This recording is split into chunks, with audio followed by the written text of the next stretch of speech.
ladies. Thank you. All right. All right. Thank you for coming on. Oh, for sure. We're blessed. Yes, we are. We have our favorite person in the house, Woo woo. Gigi Crowder, and Gigi is. Well, I'm gonna let her talk a lot about herself because she doesn't do that. That's what I've asked her to do, basically. And so, wanted to start off with my co-host Barbara Howard. Barbara, how you doing? I'm doing fine, Back Mr. from Pearson. Yeah, VKK, huh? woo! Back from Had a little VKK. vacation. My daughter' 30th birthday walked into 30, so she had a good time over in Jamaica. Okay. So All right. All we right. relaxing. We want to go again. Look, it's Okay. time to go again. She's like, look, it's time to go. But yes, we definitely want to thank you for tuning in to the Eyes of the Conscious Soul with Mr. George Pearson and his co-host, Miss Barbara Howard. We're so grateful and thankful to be here every Saturday from 2 p.m. to 3 p.m. And tonight we have Education is the Best Medicine. Again, Mr. Pearson introduced my boss, my sister, my I'll cry, but it's all good. She was a part of God allowing her to, in a moment, in a time in my life, to help me go to the next levels of what he called me to do. Sticking in it, stubborn, but however, God had to have situations happen, and she was there, and she stepped in right on time, and that's why I am with her today, and I'm so grateful and thankful to that because I'm so honored to be a part of her team. So, Miss Gigi Crowder, how you doing today?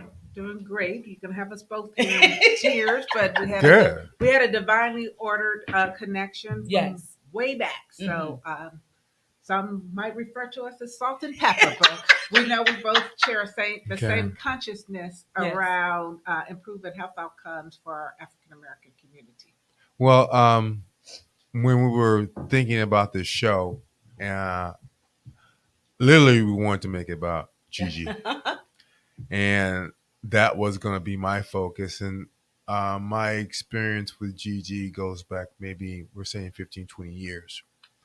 And she was working in an organization for Alameda County. And what stood out about Gigi was the fact that what she was saying, everybody had been thinking, but they just didn't want to say it. That's right. And so, and she did it in a different fashion. It wasn't from an emotional standpoint or an anger standpoint or I got your standpoint. It was more from It was out of the love of what she does.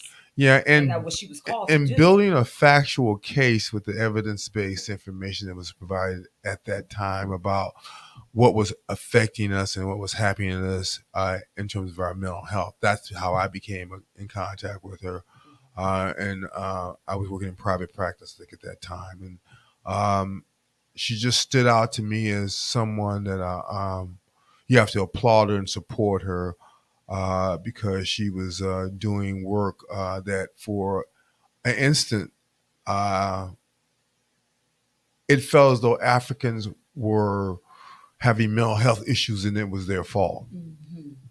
That it was a moral issue. It was all those things. Any kind of stigma or stereotype that was available. That's what's happening with our mental health. And I think that you're one of the people that brought it to light in terms of just not only from a evidence-based standpoint, but from just a humanistic standpoint. Tell me, like you said, we were talking about this off air, and you just said that it just was the right thing to do. Right. And I don't think I was driven by any motivation of my own. I really honestly believe that God gave me this assignment. So I was working in the mental health field for years and not seeing the disparities that are so obvious. They're glaring, once you open up your eyes. But I had to be in the right space at the right time to have that moment. And I had it while working as the ethnic services manager for Alameda County Behavioral Health Care. I walked into a meeting and I was struck immediately by the fact that all the people of color were around the big table and all the people making the decisions about how we would spend mental health dollars were not reflective of the communities that are most harmed when you make the wrong decisions. And I just gotten that job. It's somewhat of a promotion, and I was thinking, how much money do I have in my bank account to pay my mortgage if I speak to how I'm feeling right now? Uh-huh. And I just said, well, obviously I need to speak because it's harming me to see individuals who don't understand the day to day suffering of these communities. So that was Native American, Latinx, as well as uh, Asian Americans and African Americans waiting their turn. As a facilitator, called on people who were in high paid jobs to make the decision. So I think from that moment on, God removed the veils off of my eyes, and then I was seeing the issues that we face. They were just right in my face day after day. I was getting examples Well, of it. we were sharing a report, and this is in 2013. Yes, Mental health care in California painting a picture, and yes. talks about 1 in 6 of California adults have a mental health need, and approximately 1 in 20 suffers from a serious Hmm. mental health illness. Hmm. And what you and I talked about is digging down to those numbers in the communities that are part of the 1619 project, Right. and to this day uh, are not being provided with the services that they need. Right. I mean, last night I just wrote a letter. Barbara and I had an opportunity to participate in a listening session for Contra Costa County where they are going to be doing some equity work. And I sat there and I thought about it and I said, I can't afford to wait 2, 3 more years when I have staff doing some great work from the African American community that has a contract end date. So we're doing all this great work. Well, how is it possible that we have all this money that came from the American Rescue Act. Act, Yeah.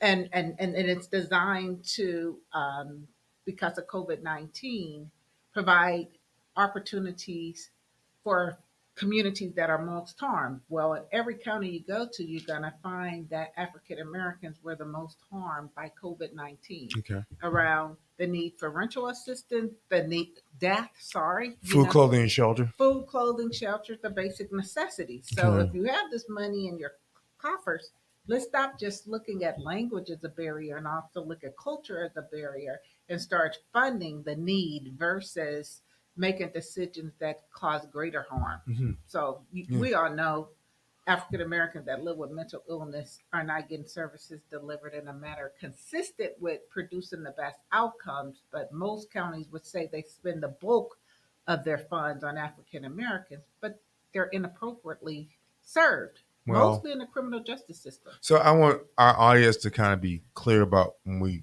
define Okay. mental illness, and Mm-hmm. mental illness defined and as a variety of mental health disorders, Mm-hmm. some acute, some short lived. Mm-hmm. Uh, we think that they define a serious mental health illness in adults and a serious emotional disturbance for children based on mental illness diagnosis and a level of difficulty with functioning, right? Mm-hmm. So for us, mental illness makes us dysfunctional. Yeah.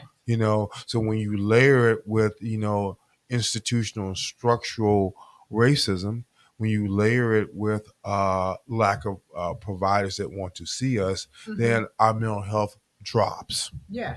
Our mental wellness as a community carry the history of our enslavement. So Mhm. the whole idea that African Americans were the first diagnosis was a diagnosis called drapetomania, and it was this pseudo psychology around us wanting to be free meant that we were somehow Sick. not mentally well. Why Exactly. would we? Why would we want freedom, even though we all know that that's like an innate feeling to we all have and desire is to be able to make our own choices. But having a diagnosis like that and some believe it, we started from the very beginning. I had to use terminology like behind the eight ball, but we started with a lot of extra to carry because of just the way we were dehumanized. So, then it begs the point that when you see mental health challenges in our community and there's not an associated trauma or event The discussion is that this is probably layered in intergenerational trauma, Exactly. and that just because that person didn't experience it uh, in a physical sense or can Mm-hmm. point to a Mm-hmm. dynamic. Um, and the reason why I bring it up because you'll come in the clinician will ask you, well, you can you point to any event and something that happened, and the person says, no, Right. I just feel this way. Yeah. And from a standpoint of the Western medicine, then nothing's Mm-hmm. wrong. Exactly. Except for the fact that we know the emergency room is full of individuals from all communities with the primary reason they're there is an untreated mental health challenge. Hmm. So they show up with maybe an aching arm, leg bothering them, headache bothering them. But when you roll it back and you have a very astute physician, you're going to find out that the underlying is really mental health. Okay. And Yeah. so that's the number one hospitalizations in the nation are mental health Well, I always hospitalizations. say that 25% of our mental health folk are either incarcerated or homeless. You Exactly. know, And you yes. know, I'm so grateful that you said astute. That's the reason why you created education is the best medicine. Can you tell us a little bit about what was the vision and why you do what you do in your practice every day as a Well, clinician? this is why, a, as Gigi said, a broader vision, a broader picture, Mm-hmm. not just about yourself. Right. And I think that if you look at it from a standpoint of personal gain or status, then it becomes something that isn't worth doing. And so, obviously, through Gigi's history, she's had to take some slings and arrows. She had to take a little bit less. Mm-hmm. She was maybe looked over a contract or a position because of her stances. And that is should be rewarded and applauded as Mm-hmm. opposed to, well, why don't you do that? You could have just did it and got along Mm-hmm. because it's no longer acceptable just to get along. Right.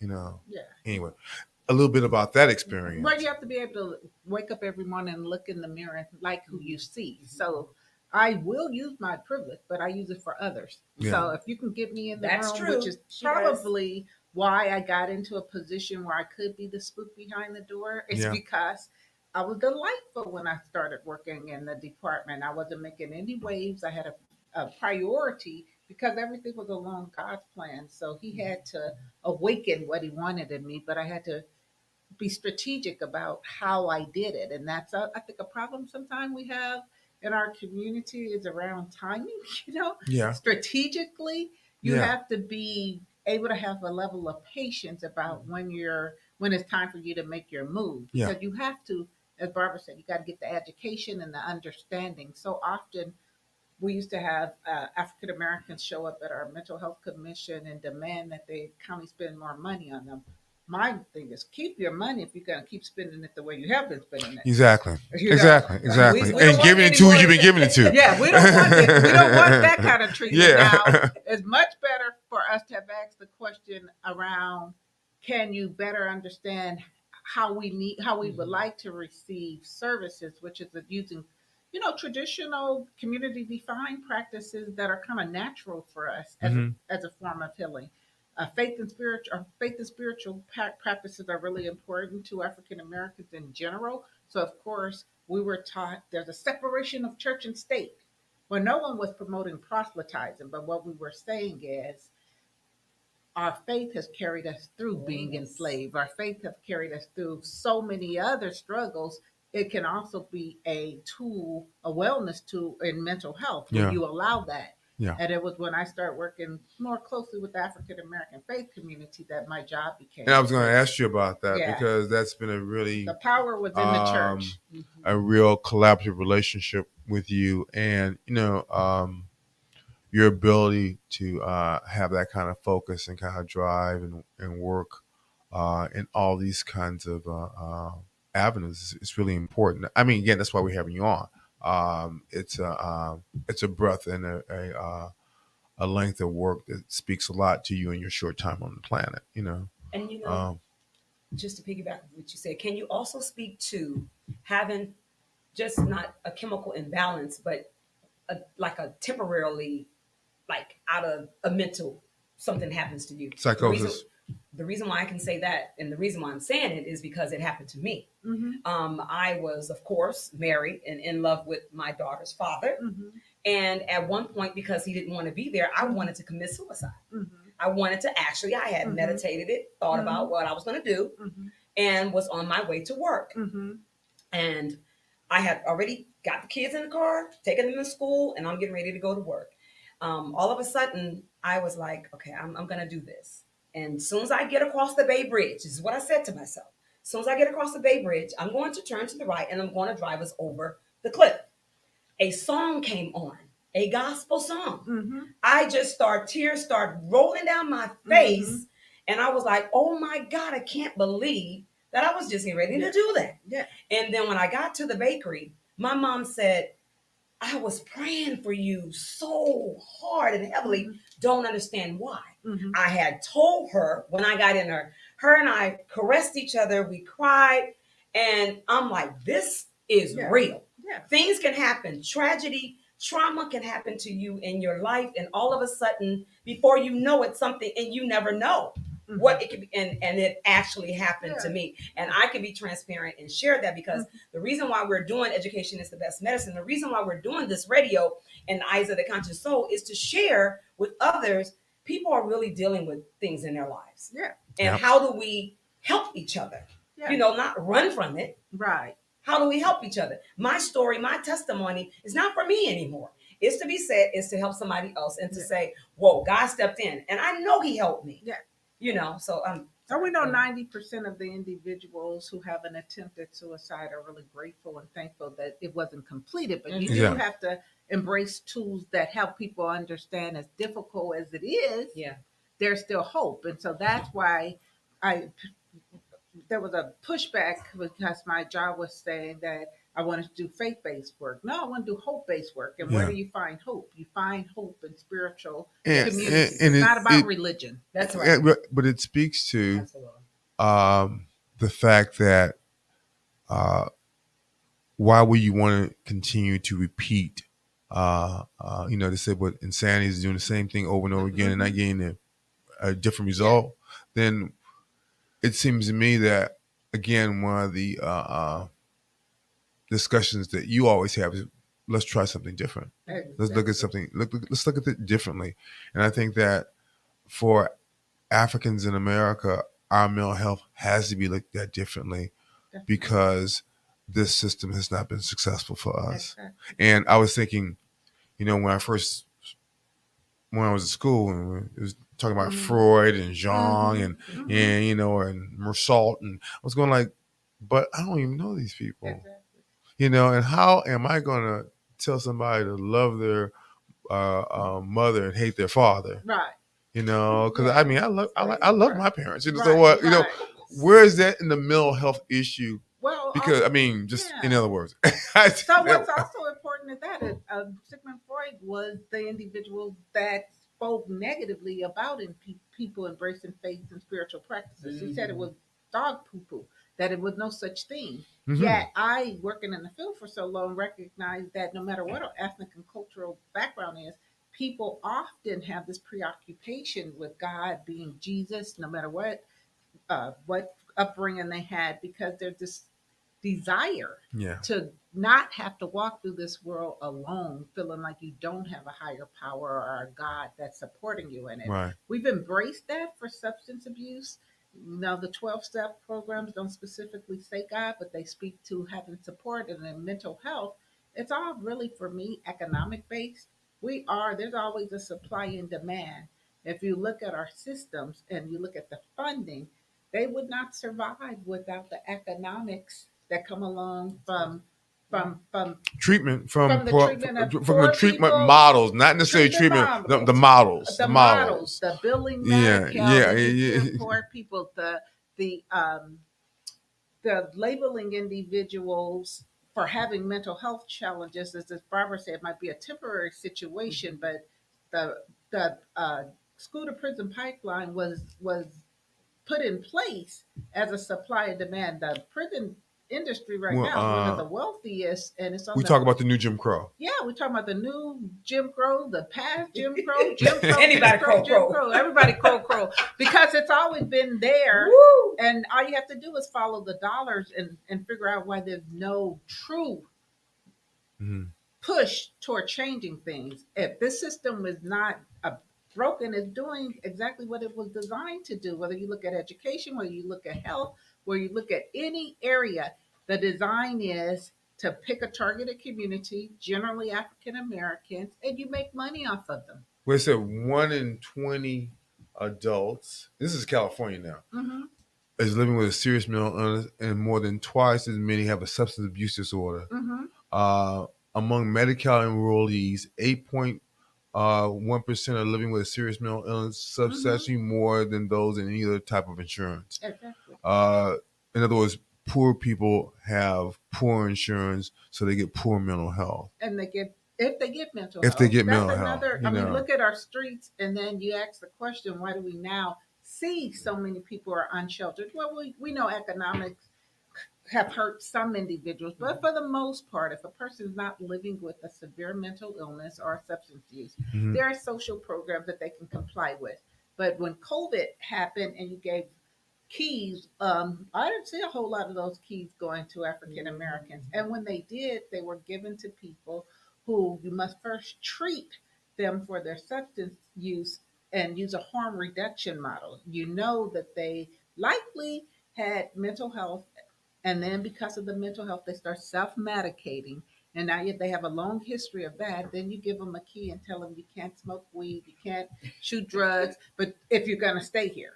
So you completely giving them so they rather stay outside to fail. Yeah, definitely. And they get kicked out because they'll take the key and move in and hope for the best. But it's a disease.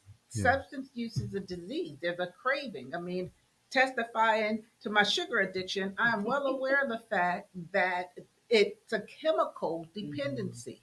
Well, it's first of all, we have a public service announcement. Okay, Well, here thank we you, go. sir. We And got thank you, ma'am. You got to do the public service announcement. We want to thank you for tuning in to Believe Radio, which is a 24-hour gospel music station. Please check us out every first Saturday of the month of the Eyes of the Conscience Soul. We bring to you the Cafe Le Bleu Lounge, which there are three corners: the artist talk, why I dream, she who believes takes off the mask.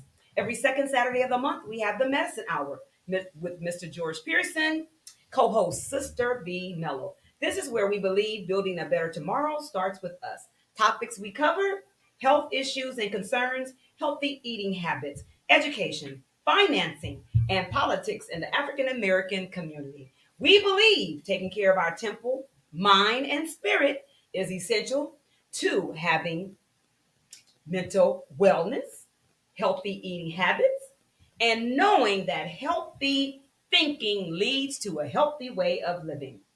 Every third Saturday of the month from 2 p.m. to 3 p.m., we have Education is the Best Medicine with the co-host and founder of Education is the Best Medicine, which it is a 501c3 charitable organization, which is community-based, health educational advocacy based, and resource-based organization that uses public media resources, radio, newspaper, and the church community health fairs to provide information, education. This is what he believes. Vision is the art of seeing things yet unseen and bringing light to a very dark world. Finally, every fourth Saturday of the month from 2 p.m. to 3 p.m., we have the kitchen table where we invite guests to come in and talk about the different things that they're doing in their actual community. It says a lot, but we want to thank you for tuning in to the Eyes of the Conscious Soul on Believe Radio. GiGi, website, ways to get a hold of you. We want to make sure that people can, help with the vision, and just Yeah. Just get a hold of you. Okay. Yeah. It's pretty easy. I mean, now you can probably Google my name and see me walking into my home, living Okay. any, because that's the world we live in now. Okay. But I'm the executive director of the National Alliance on Mental Illness in Contra Costa County. So you can go to www.nami contracosta.org, and my phone number's there, and it's really important for me for individuals to have access to me. I've had the same cell phone number forever because having that number available to people who are struggling has saved lives. So, I let people know, before you make any rash decisions, please give me a call so we can talk it through. My email address is GiGi, at NAMI, the same, NAMI, at contracosta.org. So GG at NAMI contracosta.org. And I respond pretty quickly to emails as well as phone calls, especially if a person is in pain and wanting some support. We know that mental illness now impacts 1 in 4 households. Yeah. So that means that we need to make ourselves readily available. It doesn't mean that I'll be the person carrying uh, you through the full process, but we do a warm handoff, and I am in a position to be able to identify individuals on my staff who have lived experience. So if Okay. you're a male calling, I'm going to recognize that there's a difference between men and women, and I'm going to connect you with one of my male staff. If you're a young person, one of my young staff. If you're a senior, one of my senior staff, because it's really important for us to understand the importance of lived experience in our community. We look at a person who can share a testimony and we find hope in that for ourselves.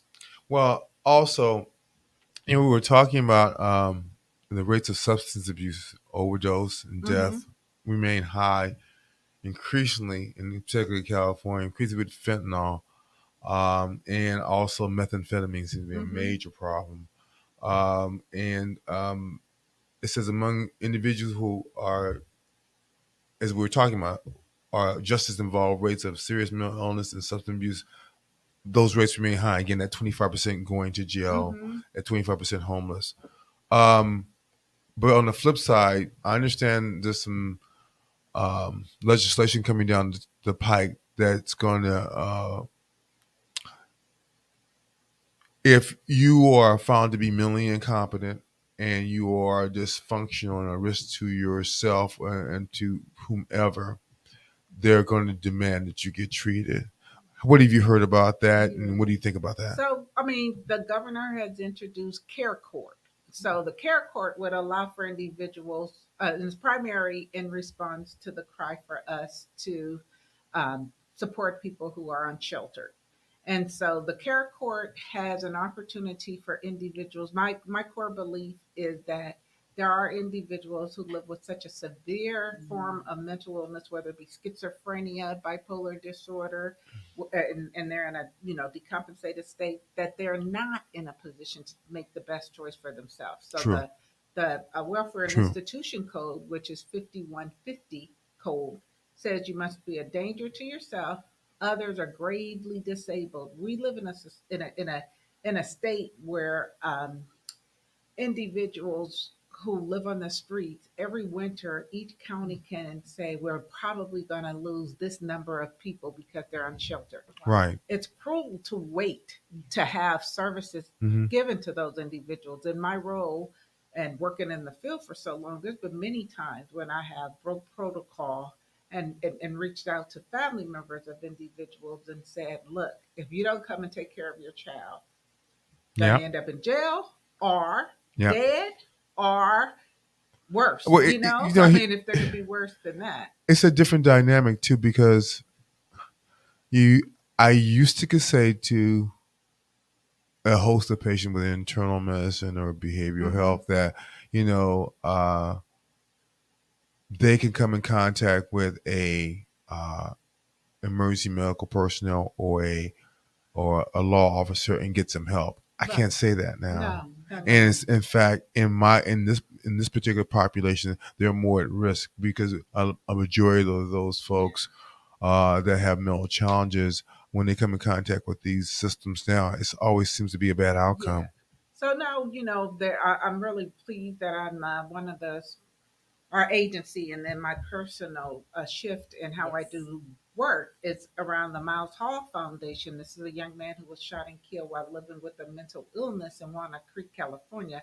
So now there's legislation, and in Contra Costa County, there's going to be a new program, and we demanded that it be named after him. Mm. And it's a non-police response. Now, first of all, it does not make sense for police to have the authority to deem a person mentally incapacitated and then needing to They go always to say they're not psychometric. trained for it. They're not trained. You get, maybe 9 months in an academy, but I've had debates while supporting an individual who may need to be hospitalized, and the cop is going to be able to override what I thought was best. And I have all these over 3 decades of work, and then you have 9 months in an academy, and you're able to.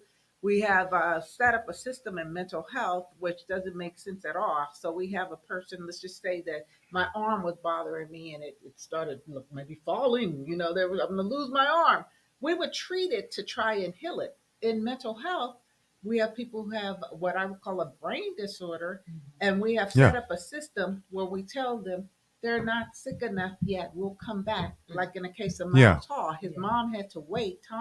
His mom had to wait until he met that criteria instead of having preventative services so that you wouldn't have to wait. Typically, the family members of a person know the signs when they're not taking their meds and they're going to Yeah. that place. By the Yeah. time they pull out the red handkerchief, oh no. By the time they start quote scripture and think they're Jesus, oh no. So Mm. why would you have to wait Right. versus getting them into some level of Proactive as opposed to treatment? reactive. Proactive. Yeah. We are in a position where we put band-aids on gunshot wounds and expect them to heal. That's not the way it should work. And so we're more and more looking at what makes the most sense. And since African Americans have more contact with law enforcement when they live with mental illness, and we know the jail Yeah. system in Los Angeles, larger, I almost call it the state of Los Angeles, has been deemed as being the largest psychiatric hospital, but it's the jail. So we've criminalized mental illness instead Yeah. of carrying the compassion around it being a medical condition. Exactly. And when you're And African American, watch out. well, I think too is that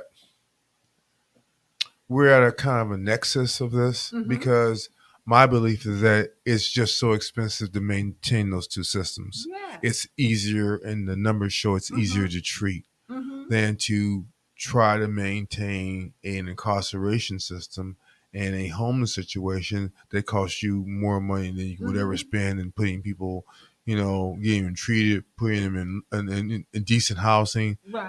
that kind of thing. Yeah. It seems that simple solutions a simple solution has become a dynamic problem.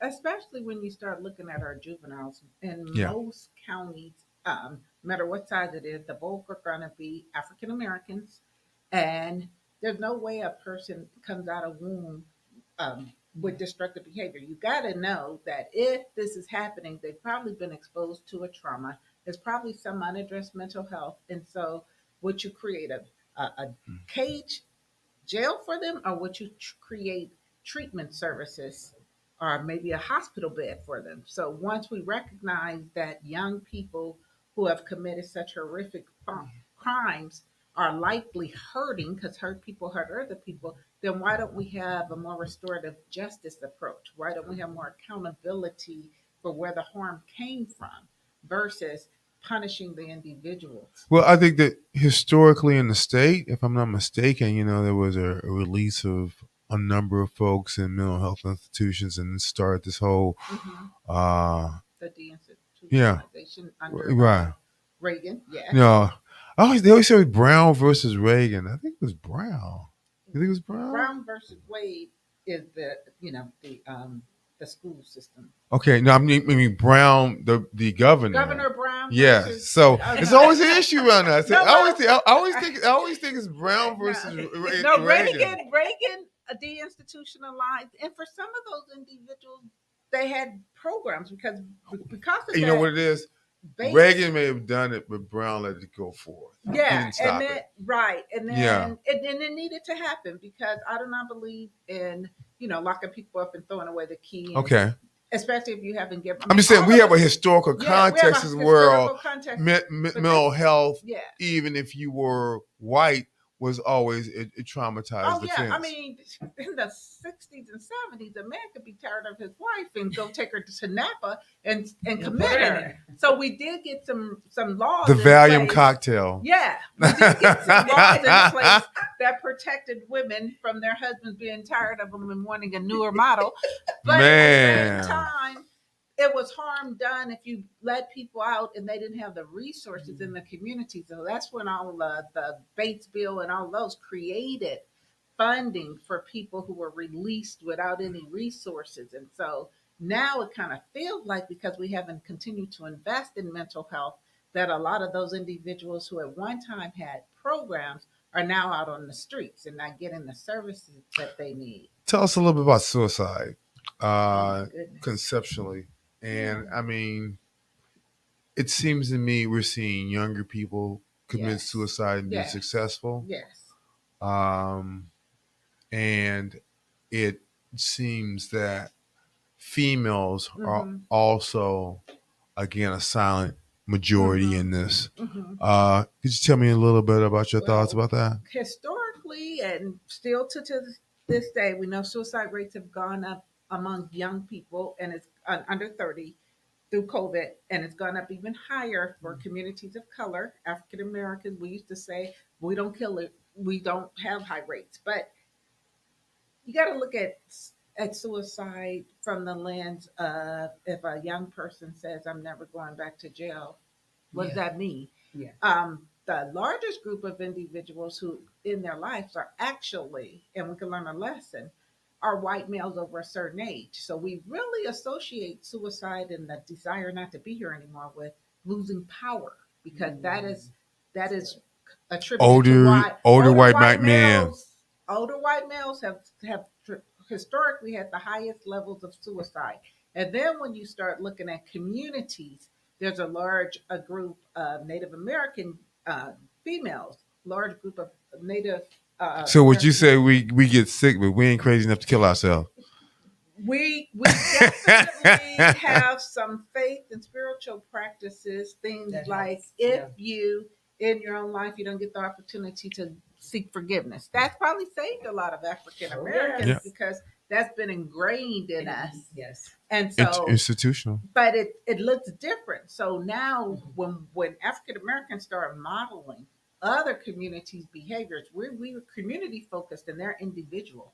So when we start modeling that, that's when the warning lights go off for me. Wait a minute, we're starting to do things. So our fabric, our resilience, it's being put in jeopardy because of such a long-term harm. We experience daily assaults to our humanity. Yes. Even microaggressions. The microaggressions. I call them macro. Yeah.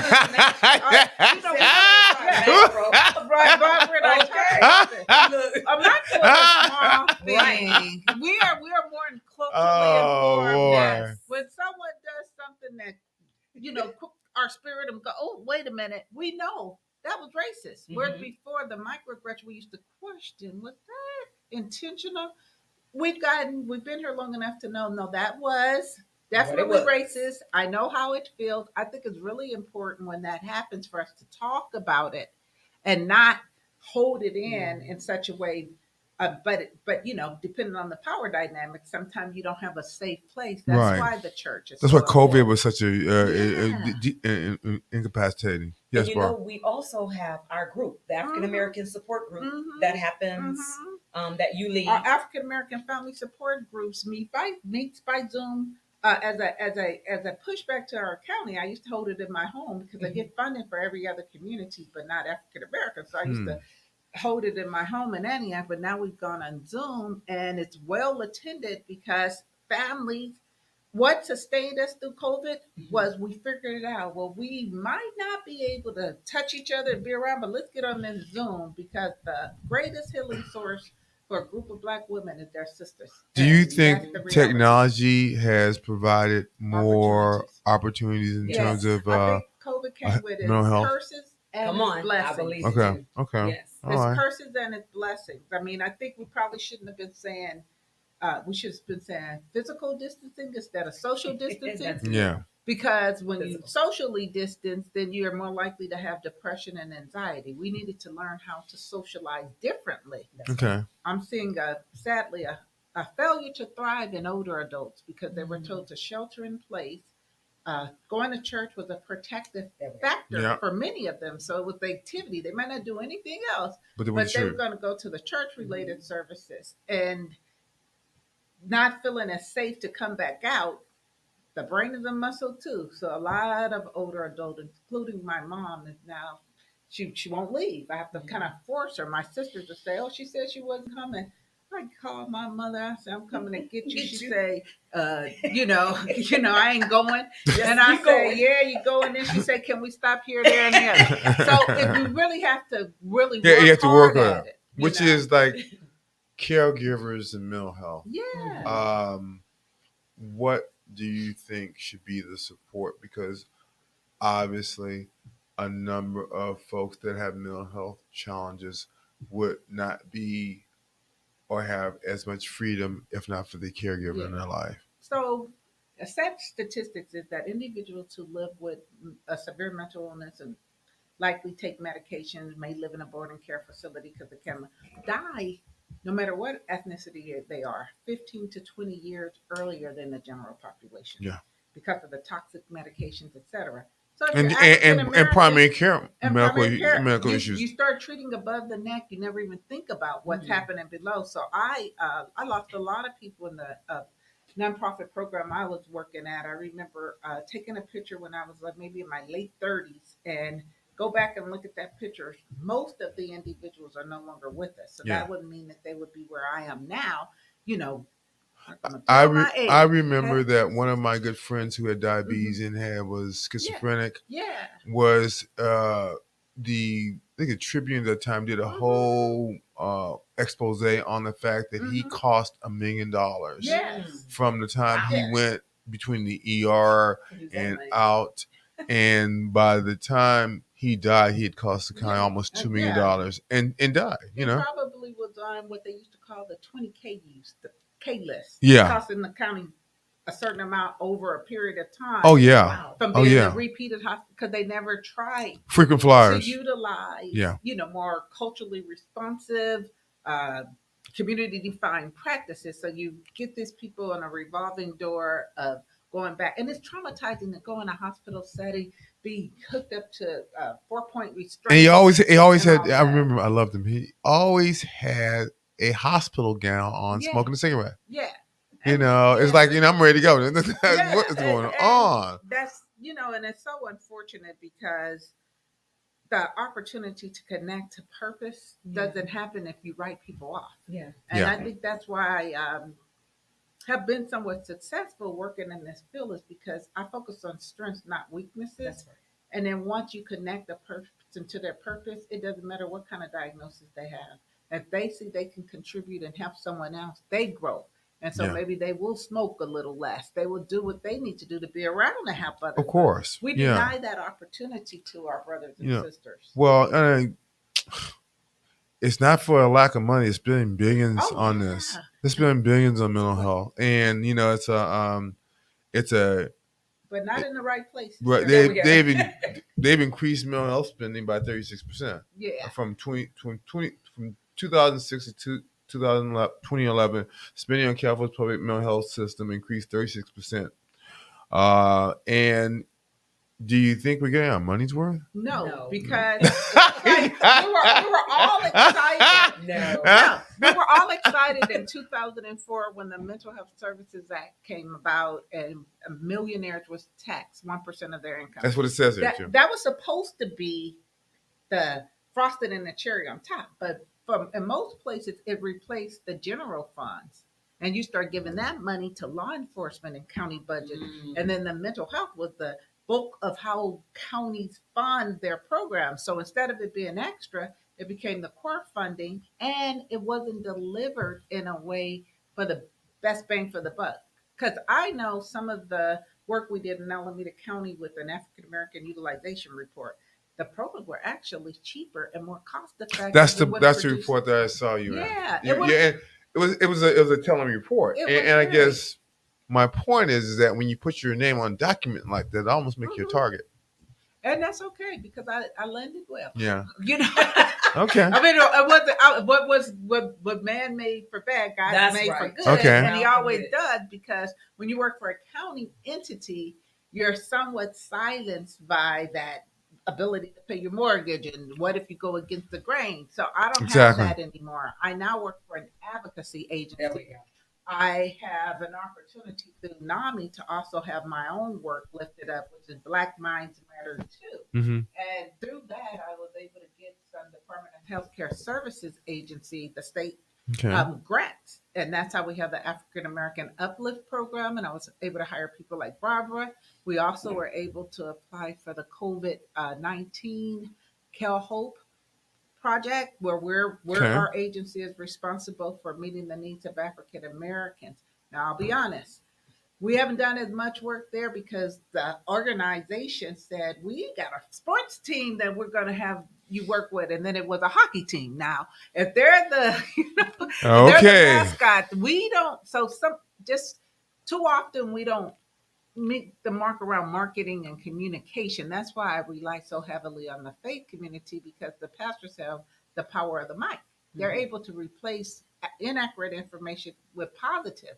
And that's why we do campaigns like we put our black ribbon behind the green ribbon, mental Okay. health. But mental health is a social justice issue. Uh-huh. When you get to, And it's a public health issue. it's a public, Mhm. Definitely a yeah. public health And issue. you have all Why are these they trying to counties. separate it? It's like, Yeah. why? It And doesn't then- make sense. And to if you're me. using a public health um, a core approach, you would be starting with the group most harmed, Mhm. and then all the other groups would benefit. So if Mhm. you start with here's the African American community with all these problems, let's invest in creating solutions for them, utilizing them as the think tank for how it happened. Mm-hmm. Then you're going to have improvement for white AAPI because you're wasting so many resources. You don't get Medicare billing while the person's incarcerated. See, I told you this was about you. It's all about Yeah. when they're incarcerated, you don't get dollars. but And so why would you but again, I not think present that it? what's happening now is what I want to have happen. Mm-hmm. You know, the length and breadth of your knowledge, Mhm. and Mhm. it's a diversity from not only from experience, but just a keen sense of what you see the needs in the community is. Mhm. And You she know. would definitely be coming on regularly. Oh, she has Or, to. 'cause you have so much Yeah. wealth Right. of We information. we And we need can't do the it all in one setting. right As right. we see, We time flies when we're we having fun. need we need it. We want to thank you. Most definitely. We're not done yet, but thank you for tuning in to Believe Radio, which is a 24-hour inspirational and gospel music station. Don't forget to tag somebody, check off the list, and whatever you need to do to help us increase what we are trying to get out into our communities, we would love for you to do that. Definitely tell your friends to tune in every Saturday from 2 p.m. to 3 p.m. and you will catch different shows from the Eyes of the Conscience Soul. On the first Saturday of the month, we have the Cafe Le Blue Lounge, which covers artist talk, why I Dream, and She Who Believes Takes Off the Mask. Every second Saturday of the month, we have the Medicine Hour with my co-host, Mr. George Pearson. And then every third Saturday of the month, we have, which we're having now, is Education is the Best Medicine. He is the founder and producer of Education is the Best Medicine. And then on the first Saturday of the month, from 2 p.m. to 3 p.m., we have the kitchen table. Miss Gigi, we know time is flying, but we definitely want, what would you like to leave the audience with or share a part of your vision? What would you, I know we didn't have time to talk about the hub and the reparations, and we're gonna do another show on that. Okay. But Well, what would you like? I mean, ultimately, just what you touched upon. If African Americans indeed have been harmed and economically we have not been kind of restitution has not been paid to us. So Mhm. I'm not. I would love. I was disappointed with the vote that was taken at the state level. You know, the California is the first state in the union where they're looking at reparations, and there was a split vote initially, but it's 5-4, and so it landed on individuals having to prove that they are descendants of the enslaved, You are kidding me. and that's a problem for me. But What? I have See, lifted I don't up. have a problem They with didn't that. do that I have with a no. problem of it I- because I know that any person who's African American daily, because of the color of their skin, has harm done to them. So I feel like every person should have an opportunity to be made whole because that's what it's all about. If you're a 6-year old, 7-year old, 8 years old, and you got a teacher giving you an IEP, Come on. individualized educational plan, saying that you need to be there because of their own racial bias, you're going to be harmed. Your opportunity to earn is going to be, even if you're biracial and one of your parents, you're going to be harmed. Mhm. So it's that black skin that causes harm to people. And I feel like that missing out on the opportunity to be brought whole financially. So I wasn't in Okay, agreement. We no. can agree to disagree. Of course. A couple of weeks ago, you were on TV. Uh-huh. You were carrying a sign. I want you to Yes. share a little bit about that. Okay. We had an opportunity to support two families. Sadly, when individuals live with mental illness, we have a culture of, hey, let's call the cops to get them the support they need, even though it's a medical condition. So a cop, one cop showed up in Danville. He killed an individual from the Filipino community, Vladimir Abaleta. And then later, he killed Tyrell Wilson, African American. Now, Tyrell was different because Tyrell was not in mental health distress. It's just Danville is a lily white town, and they didn't want this young man in that town. So the officer was sentenced to 6 years, which made history in Contra Costa County for an officer to be convicted and then get 6 years. And the judge was very fair and said he must serve 85% of that time. So we celebrated that. Sadly, the sheriff then wrote a letter and let his deputies know that he had their backs and it was a sad day, not for the families, but for the officer.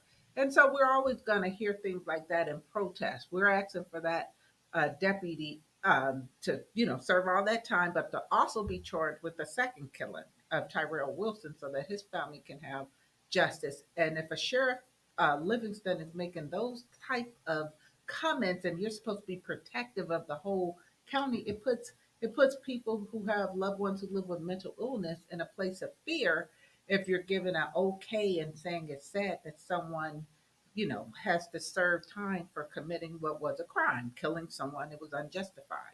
Well, in California, we spent a lot of money, Mhm.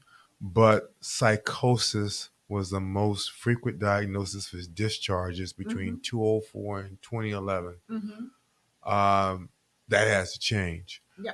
I want you to kind of do a vision statement because you're Mm-hmm. going to close us out. Okay. And I want you to talk about what your hope is for the future, for yourself, for NAMI, for, what you do as a person, as a mother and a woman. Mm-hmm. Well, Barbara kind of mentioned on it. I think every county should fund a holistic wellness center for African Americans, Hmm. and that's my vision. I mean, you can name a pot in the kitchen after me for in Contra Costa County. I've been trying to get meetings with the supervisors. I started working with groups around, lifting that up. We don't Yeah. need a check at that level, but what we do need is a place of safety that we can go to and get our attorney, get our medical, get our dental, Yeah, get you, all you of want a that. comprehensive center now. Yeah, You can't holistic. disperse this. Yeah, You can't disperse the services because if you tell me how you get to my office, then I'll tell you if you're going to get there. exactly.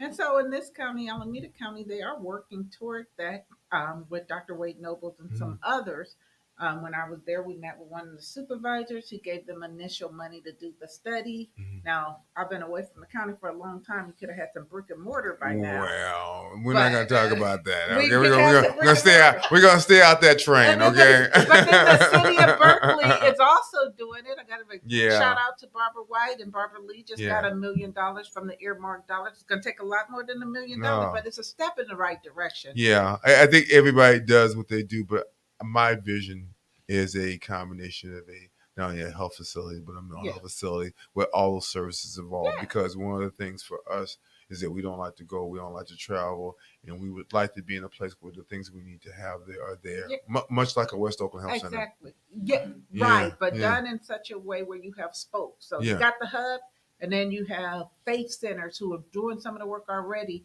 also being funded, so people don't have to leave their Exactly. area. You know, they can go right in there and get So help. I always say, At Believe Radio, what do you believe? Yeah. Say what you believe. What should we be doing? Again, Uh, that word the- believe, what does it mean to you? believe that you can make changes, that you have to look greater in yourself and look not as the always looking at the problem, but looking at the solutions as we did tonight. Understand that you have to believe that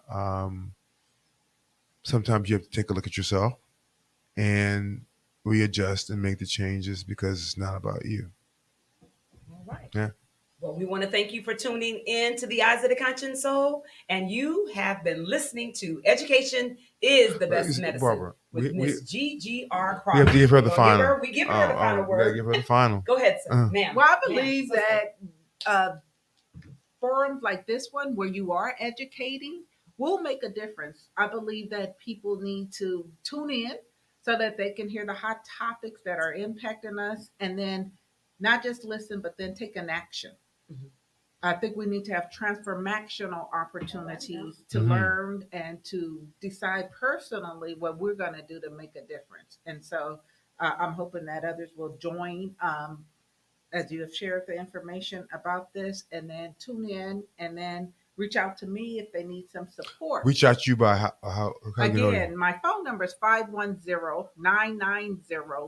510-990-2670. To get in contact with me by email is GiGi, GiGi, at NAMI.C.C. And 24/7, I might not pick up right away, but I will return every call I get and every email I get. Well, we want to kind of thank you for coming on. Thanks. I think it would say an illuminating conversation Mhm. and one that needs to be continually had until we get it right. You know, we as a culture kind of work and learn by repetition. Mhm. And if that's the case, we need to continue to repeat this so till people are hearing you as they heard you 20, 15, 20 years ago. Thank you for coming on. Thanks for being here. Thanks for having me. Thank you. Awesome show. There we go. Yes.